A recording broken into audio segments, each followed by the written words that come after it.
자, 우리 ARPS 은퇴설계 전문가 되기 과정 우리 2과목입니다. 2과목에서 여러분들 제3장 부동산을 활용한 현금 흐름 확보 전략을 보도록 하죠.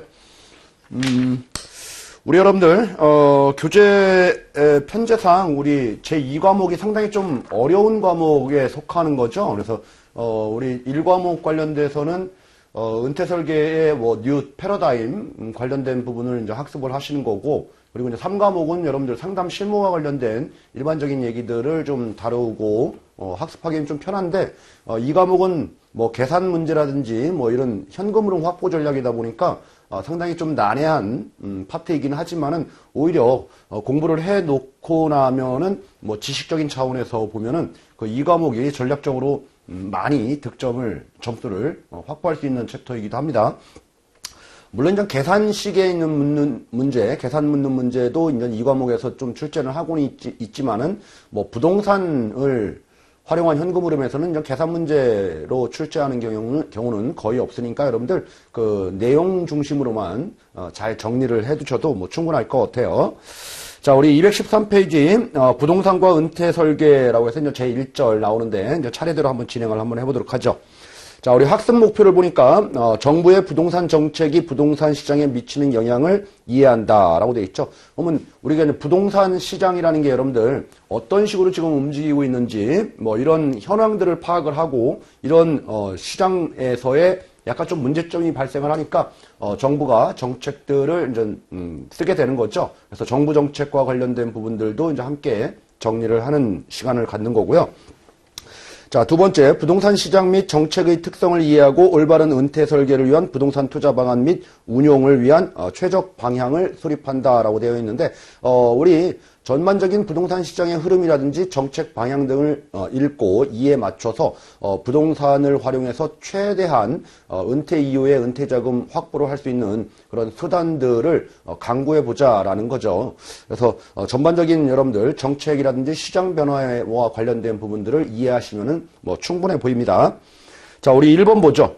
부동산 정책 변화와 부동산 시장이라고 되어 있는데, 부동산 시장이라는 것은 사람들이 부동산을 그냥 사고 팔고 임대해 놓고 또는 이제 개발하고 아니면 이제 부동산과 관련된 우리가 빌려주고 대출을 해주고 이런 일체의 활동들을 얘기를 하는 거죠. 그리고 그거와 관련된 전문적인 우리 업종들도 많이 등장을 하죠. 공인중개사라든지 아니면 부동산 감정평가라든지 기타 관련된 전문적인 부동산 활동과 관련된 영역들도 우리 시장에서 많이들 확인할 수가 있는 겁니다. 우리 여러분들 거기 5번째 줄 보게 되면 부동산은 부동산의 위치와 건물의 물리적 특성과 함께 인근 지역의 변화라든지 지역 및 국가 경제에 영향을 받으면서 경제적 가치가 평가되고 가격으로 가치를 나타내게 된다라는 말이 나와 있는데, 부동산 시장 여러분들 값을 매긴다는 얘기죠. 가치. 값이 나오니까 여러분들 거래가 되는 거고, 이 값들은 우리 부동산이라는 것은 여러분들 움직이지 않는 특성을 가지고 있기 때문에 결과적으로 부동산만의 개별적인 특성들이 다 있다는 얘기죠. 또 하나는 지역적인 특성들도 다 있는 거고, 그래서 해당 지역, 해당 부동산 물건에 대해서는 가격이 다 다른 거죠. 이거는 여러분들 주변의 환경이라든지 사람들의 우리 소득 수준이라든지 아니면 인프라 구축이라든지 아니면 자연 환경 아니면은 우리나라 같은 경우에는 부동산과 관련돼서는 사적 자유, 재산과 관련된 재산권도 인정하지만은 토지와 관련된 부분들은 국토의 한 부분인 거죠. 국토를 이루기 때문에 공적으로 봤을 경우에는 국가 전반적으로 봤을 경우에는 국가의 기반이 되는 거예요. 그래서 이용 규제를 하게 되어 있는 거죠. 그래서 법률과 관련된 부분들도 우리 공법 체계인 국토의 계획 및 이용에 관한 법률이라는 그런 큰 틀 아래서 부동산 활동들을 하다 보니까 제약이 있는 땅, 제약이 없는 땅 여러 가지가 많다는 얘기죠. 그래서 각각 개별적으로 지역적으로 부동산 가격들이 이렇게 매겨지고 이렇게 움직이는 시장이 이제 부동산 시장이다라는 거죠. 자, 다음으로 여러분들 이렇게 이제 시장이 이제 형성이 되는데, 이 시장 자체는 부동산 시장이라고 하는 것은 문제점이 많죠. 문제점이 우리 여러분들 경제학을 공부를 하다 보면은 다수의 참여자들이 수요자 공급자들이 참여하고 제품도 아주 많고 그러다 보니까 서로 이제 치열한 경쟁을 하는 거죠. 살려고 하는 사람들은 싸게 살려고 하고, 팔려고 하는 사람들은 비싸게 팔려고 하고, 그래서 수요와 공급이 만나서 균형 가격이 형성되고, 이 가격의 메커니즘 하에서 시장이 이제 움직이는, 이런 시장을 우리는 완전 경쟁 시장이다, 이렇게 얘기를 하는데, 그 말은 수요자와 공급자가 모든 정보들을 다 알고 있고, 시장이 투명하다라는 거예요. 그런데 이제 부동산과 관련된 시장은 특징은 여러분들 불완전 경쟁 시장이다라는 거죠. 불완전 경쟁. 다수의 참여자들이 참여하지도 않고요. 부동산만의 그 개별적인 특성들이 다 다르기 때문에 똑같은 동질의 부동산은 없죠.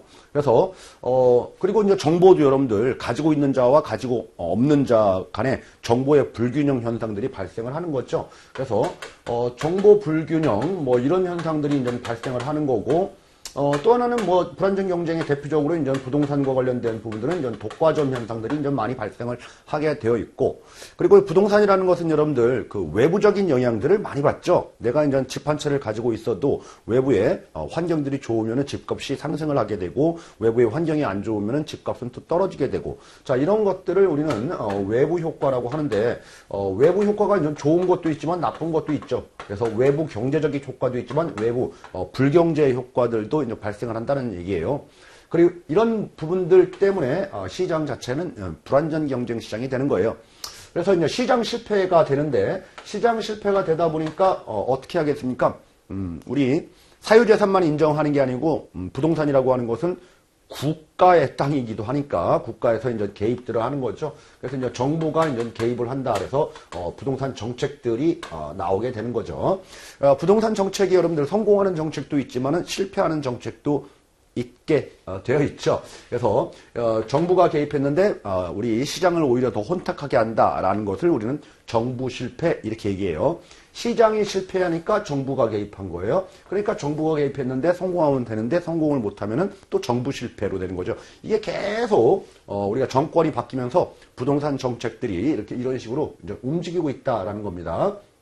그래서 우리가 시장 실패의 요인 그리고 정책과 관련된 이런 것 때문에 이제 부동산과 관련된 부분들을 지금 현황이라든지 시장이 어떨 때 부동산 정책은 어떻게 써야 된다라는 것, 어떤 정책을 써야 되는지 뭐 이런 부분들에 대해서 좀 읽을 줄은 알아야 된다는 얘기죠. 완벽하지는 못하더라도 시장 전반의 흐름은 알아야 되겠다라는 거예요. 자, 우리 이제 다음 좀 페이지 넘어가셔서 여러분들 상단에 이런 말이 나옵니다. 뭐 시장 실패라는 말이 나오고요. 그리고 다양한 이제 정부의 정책들이 개입을 하는데 이럼으로써 우리가 이제 부동산 시장에서의 정책 효과가 좋게 나타날 수도 있지만 나쁘게 나타날 수도 있다. 뭐 이런 말들이 나오고 있네요. 그래서 책에 있는 내용들을 여러분들 꼼꼼하게 읽을 필요도 있겠지만은 뭐 전반적인 이 큰 틀 흐름에서 이 정도만 이해를 하셔도 시험이라든지 뭐 학습하는 데는 크게 지장이 없습니다. 그래서 시장 실패라는 그것 때문에 우리는 정부가 개입하는 거고, 그래서 정부가 부동산 시장에 개입하는 근거는 바로 이제 시장 실패에 있다라는 거예요. 지금 뭐 경제 논리와 관련된 부분을 얘기를 하는 거지, 다른 부분에 대한 논리로 얘기하는 건 아니에요. 뭐 국가 복지론이라든지 아니면은 최유효 사용론이라든지 여타 다른 이유 때문에라도 부동산에 국가가 개입하는 근거는 있습니다. 그렇지만 우리는 책에서는 시장 논리, 경제적인 논리로만 이제 얘기를 하고 있는 거죠. 정부가 개입했는데 성공하지 못하고 실패하는 것을 우리는 정부 실패 뭐 이렇게 얘기한다라는 거예요. 그래서 이런 단어, 용어와 관련된 부분들에 대한 이해만 해두시기 바랍니다. 자, 그러면은 각 정권별 여러분들 부동산 시장에는 그러면 어떤 정책들을 폈는지 뭐 이런 부분들은 시험 문제 로 이제 출제가 됩니다. 그래서 각 정권별 부동산 정책과 관련된 부분들 한번 알아보는 시간 갖도록 하겠습니다.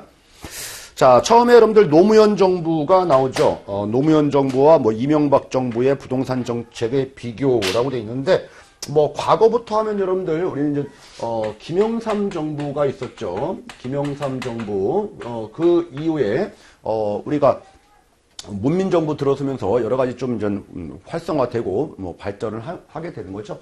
그 다음에 이제 김대중 정부가 있었고요. 그 다음에 이제 노무현 정부죠. 노무현 정부. 그 다음이 이제 이명박 정부 이렇게 이제 흘러간다는 얘기입니다. 그 다음은 박근혜 정부. 지금 현재로는 이제 문재인 정부. 이런 식으로 여러분들 뭐 대통령 이름을 이제 하면서 이렇게 정권이 5년마다 이제 바뀌고 있는데 뭐 박근혜 정부 같은 경우에는 우리 탄핵 정국이었기 때문에 5년이 안 됐죠. 자, 어쨌든 김영삼 정부 시절에는 우리가 부동산과 관련된 부분들 좀 기억을 해 두셔야 될 부분이 뭐냐면은 그때 여러분들 김영삼 정부 시절에 제일 먼저 등장했던 게 이제 금융실명제라는 게 이제 등장을 했었어요. 그래서 금융실명제, 요게 이제 도입이 되고, 그 다음에 2년 후에 바로 여러분들 뭐가 나오냐면, 이제 부동산도 마찬가지로 이제 실명제로, 우리 소유권자와 관련된 등기부에 반드시 이제 실명으로 다 신고하도록, 요렇게 이제 좀 제한을 했죠. 제재를 좀 가했다는 얘기예요. 그 말은 뭐냐면은, 부동산 시장이 좋은 시장이었으니까 뭔가에 누르는 정책, 억제 정책이 좀 필요했다라는 거예요. 누르다 보니까 이제 떨어졌겠죠. 떨어지다 보니까 이렇게 떨어지는 시국에 김대중 정부 같은 경우에는 이제 부양 정책을 쓸 수밖에 없죠. 치고 올라가야 되니까 부양 정책을 썼다는 얘기죠. 자, 부양 정책의 이제 효과를 오다 보니까 이제 노무현 정부 시절에는 다시 이제 억제 정책을 썼다는 얘기예요. 억제 정책을 쓰고 떨어지다 보니까 이제 이명박 정부 시절에는 부양 정책을 써야 되는데 물론 좀 부양 정책을 쓰긴 하겠지만은 과거 정권에서 이런 반복 순환고리가 있다 보니까 부양 정책 플러스 약간 좀 중립적인 그런 정책들을 이제 쓰게 되는 거예요. 그래서 이제 부양의 효과가 이제 조금 나타나기 시작합니다. 그래서 이제 박근혜 정부 시절 같은 경우에는 약간 억제 정책을 써야 되는데 우리 이명박 정부 시절에서 썼던 이런 정책하고 이제 비슷한 정책을 쓰게 되는 거예요. 그리고 문재인 정부 시절에는 시장이 좋아지다 보니까 우리가 가격들이 많이 상승하고 뭐 전세난이 일어나고 그리고 특정 지역에 너무 몰리는 현상들 막 이러다 보니까 국가에 이제 균형 있는 주택 정책이 이제 필요하다라고 해서 특정 지역을 좀 억압하죠. 그래서 조정 대상 지역이라든지 투기 지역, 투기 과열 지구 뭐 이런 것들을 지정을 해가지고 각종 제한 장치들을 지금 많이 쓰고 있어서 조금 약간 누르는 그런 형국을 지금 정책에서 쓰고 있다라는 겁니다. 그래서 전반적으로 여러분들 부동산 정책의 이제 흐름 방향들을 큰 틀로 좀 잡아놓고 미세한 부분들은 우리 교재를 통해 가지고 정리를 해두시기 바랍니다. 자, 첫 번째 여러분들, 노무현 정부와 이명박 정부의 부동산 정책의 이제 비교라고 해가지고, 자, 첫 번째 보니까, 규제 정책을 실시한 참여정부 기간 중 부동산 시장은, 과열했다라고 돼 있는데, 자, 뭐라고 돼 있냐면은, 2003년도부터, 시작된 노무현 대통령 참여정부 시절에는 우리나라뿐만 아니라 전 세계적으로 저금리, 유동성 과잉에 따라서 부동산 버블이, 일어나는 부동산 가격이 급등하던 시기였다라는 거죠. 이 노무현 정부 시절부터 우리 이제 책에 나오니까 여러분들 시장 자체가 이제 급등하는 시절이니까 이렇게 과열된 국면이니까 억제하는 정책을 썼다라는 거예요. 자, 다음 여러분들 한 3줄, 4줄 지나서 보니까 그러나 노무현 정부 취임 초기에는 부동산 시장을 잡겠다고 호언을 하였으나 뜨거워진 국내외 여건 속에 부동산 시장을 진정시키기에는 뭐 한계점이 있었다. 뭐 이런 거죠. 항상 여러분들 정부가 정책을 쓰게 되면은 의욕은 상당히 앞서지만은 시장에서 그렇게 강력한 효과가 발현되는 것은 상당히 힘들어요, 여러분들. 그래서 정부에서 정책을 쓴다라는 것은 아주 강력한 정책을 쓰면은 오히려 약간 좀 독재 느낌이 나죠. 우리는 자본주의 경제 하에서. 그러다 보니까 정책을 써도 여러분들 상당히 아주 민감한 부분으로 우리가 다가오는 거예요. 물론 이제 강력한 정책도 쓰긴 하겠지만은 이런 부분들이 좀 정책이 100% 완벽한 정책을 쓰기에는 상당히 좀 제약이 있다라고 여러분들 기억을 해두시기 바랍니다. 자, 우리 다음 페이지 넘어가겠습니다. 다음 페이지 여러분들 하단으로 오셔가지고 우리가 표를 보겠습니다. 자, 우리 참여정부와 MB정부의 부동산 정책의 비교라고 돼서 우리 이제 노무현 정부 시절에는 규제 정책이었다라는 거예요. 규제 정책. 이런 부분들을 우리는 잘 기억을 해두셔야 돼요. 자, 그러면 규제 정책의 대표적인 게 어떤 것들이 있느냐라는 거죠. 자, 투기 과열지구 확대를 통해서 거래 제한, 재건축 규제 강화를 위해서 투기 억제, 실거래가의 기준 과세 강화라고 되어 있는데, 자, 이런 부분들은 기억을 해두셔야 돼요.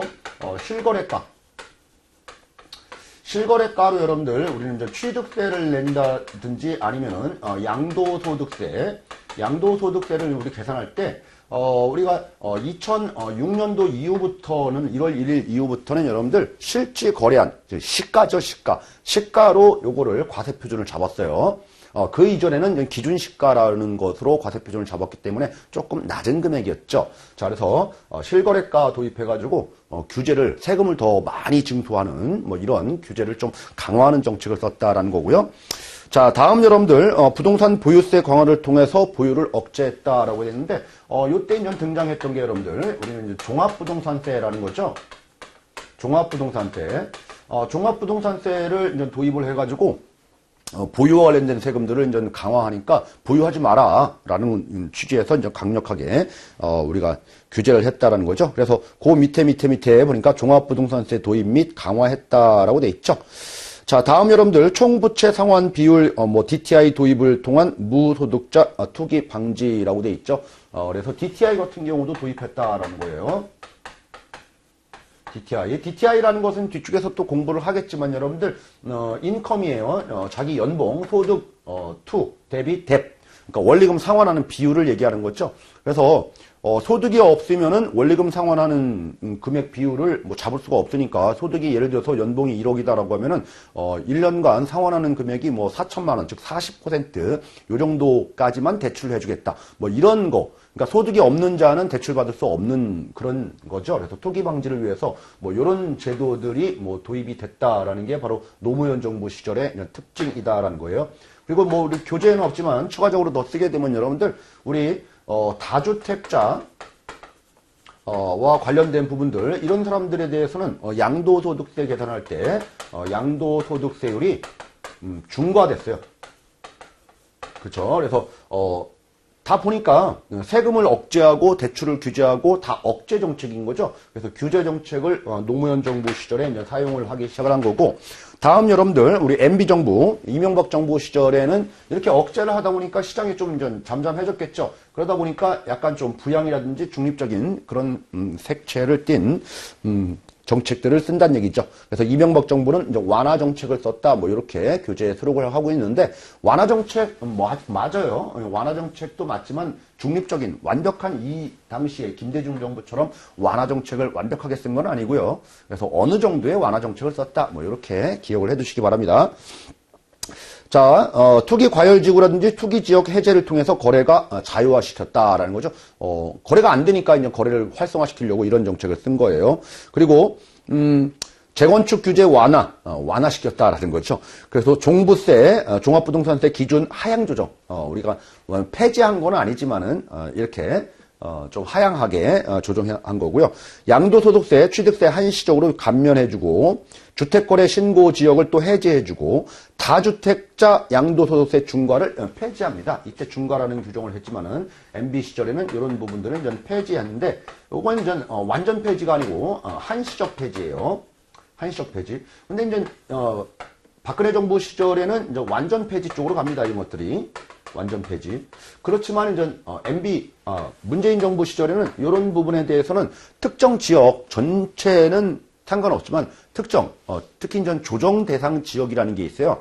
주택 관련돼서 청약률이 너무 경쟁이 또 치열한 지역, 그래서 주택 가격이 급등할 걸로 예상되는 지역을 정부에서 여러분들 그 조정 대상 지역이라고 이제 지정을 하는데, 이런 지역 내에서 만약에 주택 2개를 가지고 있는 사람이 하나를 팔았다라고 하면은 기본적인 소득세, 양도소득세율에 10%를 더 얹혀서 3주택 이상자 같은 경우에는 20%를 더 얹혀서 중과합니다. 그래서 완전 폐지됐던 것들을 일정 지역 일부 이제 부활해서 적용을 하는 이런 정책들을 지금 쓰고 있다라는 정도. 그래서 우리 양도소득세 중과와 관련된 요 흐름 정도는 여러분들 좀 기억을 좀 해두시기 바랍니다. 자, 그래서 그리고 이제 재건축 초과이익 관련돼서 이제 한시적으로 이제 유예했다라고 돼 있는데, 우리 여러분들 재건축과 관련된 부분들 문재인 정부 시절에 이제 재건축과 관련된 작년 같은 경우에부터 여러분들 언론에서 많이 나왔던 부분인데 재건축하게 되면은 이익이 발생하죠. 이익을 관련돼서 환수하겠다. 이 환수 제도를 우리가 2018년도 1월 1일 이후부터 이제 시행하는 이런 정책을 이제 씁니다, 여러분들. 재건축. 그래서 이게 말이 좀 많았죠, 여러분들 시장에서. 내 재산 가지고 재건축해가지고 이익이 발생했는데 돈은 안 된 거죠. 현금은 아니에요. 근데 재산 가치가 증가했을 뿐인데 이런 걸 가지고 현금으로 소득으로 들어온 캐시플로우가 있는 것도 아닌데 우리가 세금처럼 이익을 환수한다라는 것은 너무나 사유재산 침해 아니냐라고 해서 과거부터 여러분들 헌법에 위배되는 거 아니냐라는 논란의 소지가 많았던 제도예요. 이런 부분들이. 근데 시행을 하고 헌법에 불합치되지 않고 괜찮다라는 결론이 나왔기 때문에 어쨌든 간에 재건축 이익 환수제 같은 경우에는 지금 현재 이제 시행을 하고 있다라는 거예요. 근데 이제 MB 정부 시절에는 워낙 시장 자체가 별로 안 좋았기 때문에 이런 것들 환수한다라고 하면 재건축도 안 될 거고 막 이렇겠죠. 그래서 일정 부분 이제 부양 정책, 완화 정책을 썼다라는 부분으로 기억을 해 두시면 되겠네요. 자, 우리 다음 넘어가셔가지고 여러분들, 우리 2번, 완화 정책을 실시한 MB 정부 중 부동산 시장은, 침체됐다. 그러니까 침체되어 있으니까, 시장이 침체되어 있으니까, 이렇게 부양하는 완화 정책을 썼다라는 거예요. 자, 우리, 다음 여러분들 두 번째, 박근혜 정부와 문재인 정부의 부동산 정책 비교 및 전망이라고 돼 있죠. 참고로 우리가 알게 되면은 이명박 정부 시절 때는 우리 서민들의 주택을 위해서 보금자리 주택을 많이 이제 보급하려고 이제 시도를 했죠. 이명박 정부 시절에는. 자, 우리 이제 박근혜 정부와 이제 문재인 정부의 부동산 정책 비교 및 전망이라고 되어 있습니다. 자, 첫 번째 줄 보니까 이제 박근혜 정부 출범 1차 년도 이제 2013년도에 이제 출범을 했고 2017년도까지죠, 여러분들. 2018년도까지 가야 되는데 우리가 탄핵 국면이기 때문에 그 전에 이제 끝났다. 2016년에 끝났다라고 보시면 되는 거죠.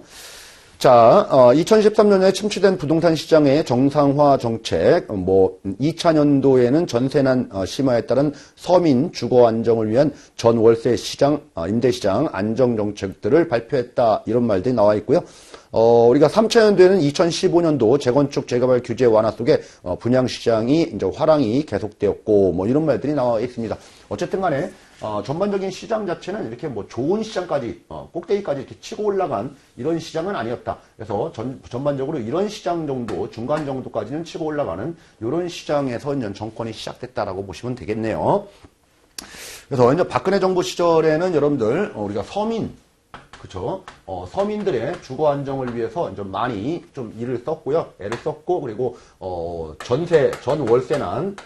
전월세 부분에 대해서도, 많은 안정화하기 위한 정책들을 이제 쓰기 시작했다. 이겁니다.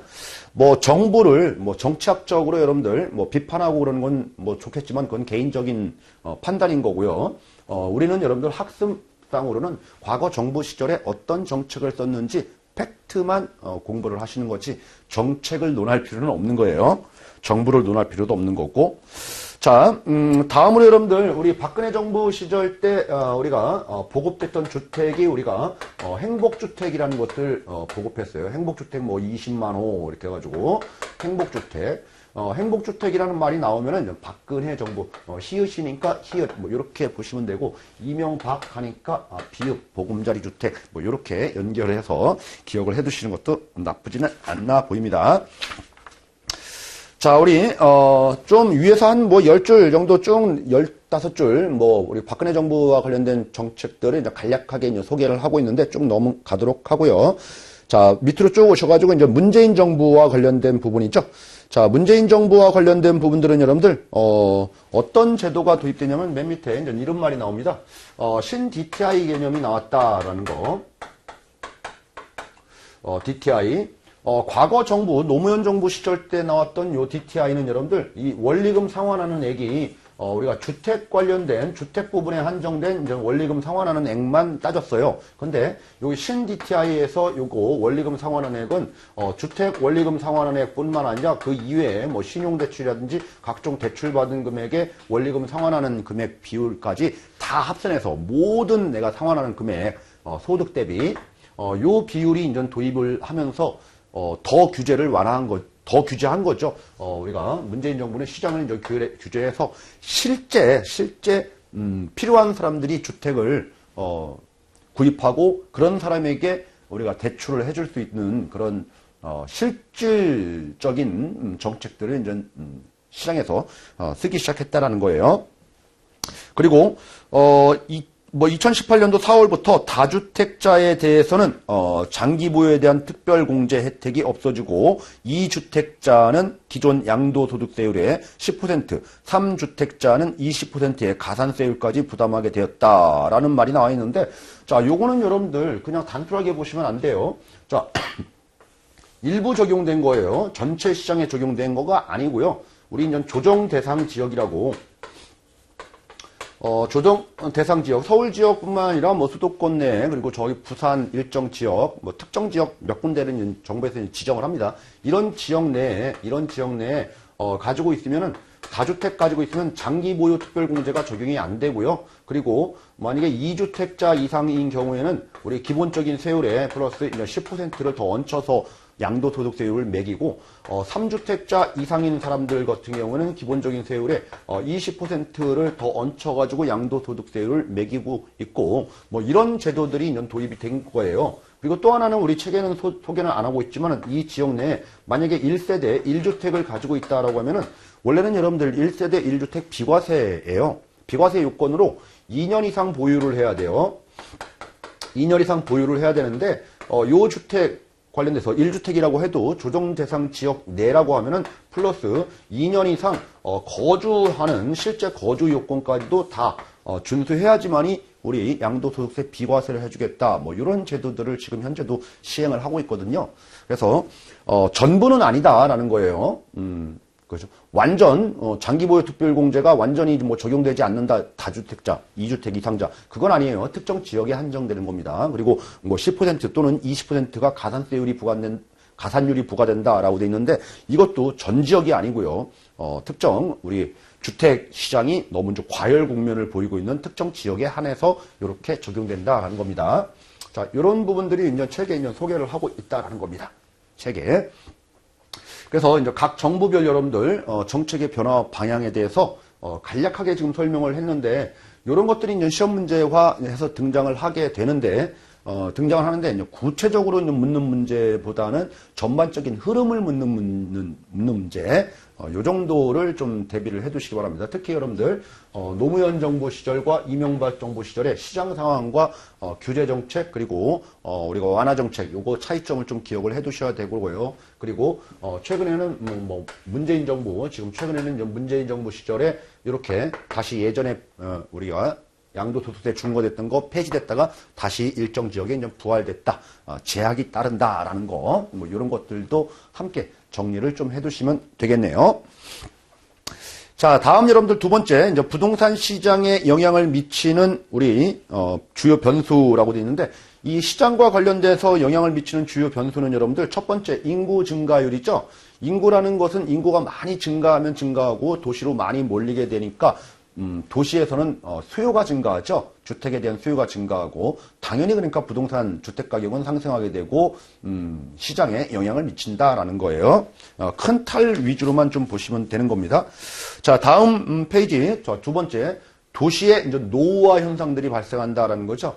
과거에 여러분들 우리나라 같은 경우에는 88 올림픽 그죠? 80년대부터 이제 아파트 붐이 막 일어나게 되고 서울 같은 경우에는 아파트들이 이제 막 들어서게 되는 거죠. 자, 그러다 보니까 이제 80년에 들어선 아파트들은 90년, 2000년, 2001년, 2020년 벌써 이제 노후화되기 시작했죠. 그래서 재건축, 재개발로 다시 이제 붐을 일으켜야 되는데 그런 것들이 정부 정책으로 규제가 이제 강화되고 하다 보니까 뭐 재건축도 안 되는 지역들, 뭐 노른자 땅 같은 경우에는 그래도 투자 가치가 있어가지고 가격이 유지가 되지만은 그렇지 않은 땅 같은 경우에는 슬럼화되는 도시 노후화 현상들도 발생을 하게 되죠. 특히 이제 뭐 우리 사무 공간으로 많이 활용하고 있는 오피스, 강남이라든지 저기 여의도 뭐 이런 쪽 같은 경우에는 지금 현재 여러분들 공실이 상당히 많습니다. 그래서 이런 것들이 좀 빠져나가는 현상들이 발생을 하기 때문에 도시들이 성장할 때는 몰라도 어느 정도 성장을 했고 그 다음에 지역으로 조금 분산되면서 도시들이 조금 노화되는 그런 현상들도 발생한다라는 거예요. 그래서 도시 노화 현상들이 뒤따른다라는 거고요. 이런 거가 이제 부동산 시장, 부동산 가격에 영향을 미칠 수밖에 없다는 거죠.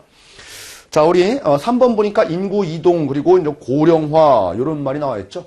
우리나라 이제 가장 큰 문제가 여러분들 출생률이 저조하고 우리 오래 사는 장수하는 국가이기 때문에 사망률이 또 떨어지고 뭐 이런 현상들이 발생을 하는 거죠. 그래서 고령화 현상들 그리고 인구 이동 뭐 이런 현상들이 여러분들 부동산 시장에 당연히 영향을 미치죠. 그리고 특히나 우리나라 같은 경우는 이제 베이비 부모 세대라는 그런 특수한 전후 세대들이 있죠. 자, 이 전후 세대들이 지금 여러분들 은퇴 시기잖아요. 은퇴 시기니까 자녀들이 다 출가하고 그러면 큰 평형에 살던 그런 평형들을 줄여나가는 그런 현상들도 발생하니까 분명히 이제 시장에 영향을 미치게 된다라는 겁니다.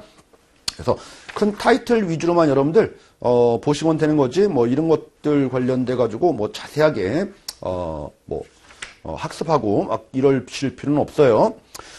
다음에 여러분들 그 고령화 관련된 뭐 그런 것들이 있는데 우리 책에 여러분들 그림이 여러분 나와 있어요. 65세 이상 고령 인구 점유 비율 추이라는 표가 나와 있는데 이게 이제 시험 문제가 나올 수도 있겠다 싶어요. 가끔 뭐 이렇게 어려운 내용은 아니지만 여러분들 그래서 이번 시간에는 이 정도까지만 좀 보시기 바랍니다. 우리가 이제 고령 사회, 고령화 척도를 얘기할 때 이 고령 인구를 여러분들 65세 이상 인구로 우리는 잡아요. 네, 이런 것들도 이제 기준을 좀 잡아두시기 바라고요. 이것도 여러분들 우리 지금 현재 사회적인 문제로 이제 논란의 소지가 있죠. 65세로 할까, 70세로 할까, 뭐 이런 것들이 많이 왔다 갔다 지금 하고는 있어요. 자, 어쨌든 이건 유엔에서 정한 기준이니까 우리나라는 그대로 수용을 합니다. 그래서 전체 인구 중에 65세 이상이 차지하는 비율에 따라서 7%가 넘는다라고 하면은 우리는 고령화 사회 이렇게 얘기합니다. 고령화 사회. 14%가 넘는다라고 하면은 우리는 이제 고령사회 이렇게 얘기해요. 고령사회. 그리고 20%가 넘는다라고 하면은 우리는 초고령사회 이렇게 얘기합니다. 그래서 여러분들 사회를 구분하는 요 용어 관련된 부분들도 기억을 해두시기 바랍니다. 자, 우리나라 같은 경우는 여러분들 7% 넘었던 게 벌써 2000년도 이후에 벌써 7%가 넘었어요. 그래서 지금 뭐 고령화 사회 이런 얘기들은 귀에 너무 많이 들었던 거죠. 그리고 여러분들 이 14%가 넘는 이게 언제냐면은 2017년도 8월 달에 이제 통계 조사 결과 뭐 인구 조사 결과 벌써 이제 14%를 넘어섰다라는 게 이제 통계청에서 발표를 했습니다. 혹시 여러분들 교재가 뭐 정확한 표현을 못하고 있어도 이렇게 좀 기억을 해두시기 바라고요. 그러니까 이제 지금 현재 뭐 이런 것까지는 기억을 못해도 되지만은 지금 현재는 고령사회다라는 거예요. 고령사회. 그래서 교재가 여러분들 2018년도 뭐 표시하면서 고령화 사회 진입 이런 말 나왔으면 좀 삭제해 주시기 바랍니다. 고령화라는 말은 쓰면 안 되죠. 이제 고령 이렇게 써야 돼요. 고령사회. 그리고 여러분들 앞으로 여러분들 2030년 또는 어떤 조사에 따르면 2031년 이때는 20%를 넘을 걸로 바라본다라고 되어 있죠. 그렇죠? 그래서 이제 초고령 사회의 진입이 불과 이제 10년 후로 다가오고 있다. 뭐 이렇게 얘기합니다. 그리고 이제 통계 조사에 따르면 우리나라 인구가 지금 5천만이 넘었죠. 그죠? 우리나라 인구가 이제 정점을 찌르고 이제 떨어지기 시작하는 시기가 2031년 이때가 이제 고점을 이루고 이제 떨어지기 시작할 거다 인구가 뭐 이렇게 지금 얘기를 하고 있어요. 자, 이제 고령화가 여러분들 사회적인 가장 큰 이슈가 지금 되고 있다라는 것들을 책을 통해서 이제 확인을 했다라는 겁니다. 자, 여기까지 우리가 전반적으로 여러분들 이번 시간에 제일 중점적으로 다뤘던 부분들은 이런 정부별 부동산 정책과 관련된 흐름 정도로 이해를 해주시고 부동산 시장에 영향을 미치는 게 뭐 인구라든지 도시로 이동하는 거, 그리고 도시 노후화, 그리고 고령화 뭐 이런 것들이 이제 부동산 시장에 영향을 미친다. 그래서 부동산 시장에 영향을 미치는 우리 요인들, 혹시 여러분들 부동산 시장에 미치는 요인으로 틀린 것은이라고 해서 뭐 농촌화 뭐 이런 말 나오면 틀립니다. 도시화 이렇게 좀 표현을 하자라는 거예요. 자, 잠시 쉬었다가 다음 시간에 여러분들 우리 베이비 부머 은퇴와 부동산 시장 파트는 다음 시간에 또 추가적으로 정리하도록 하겠습니다.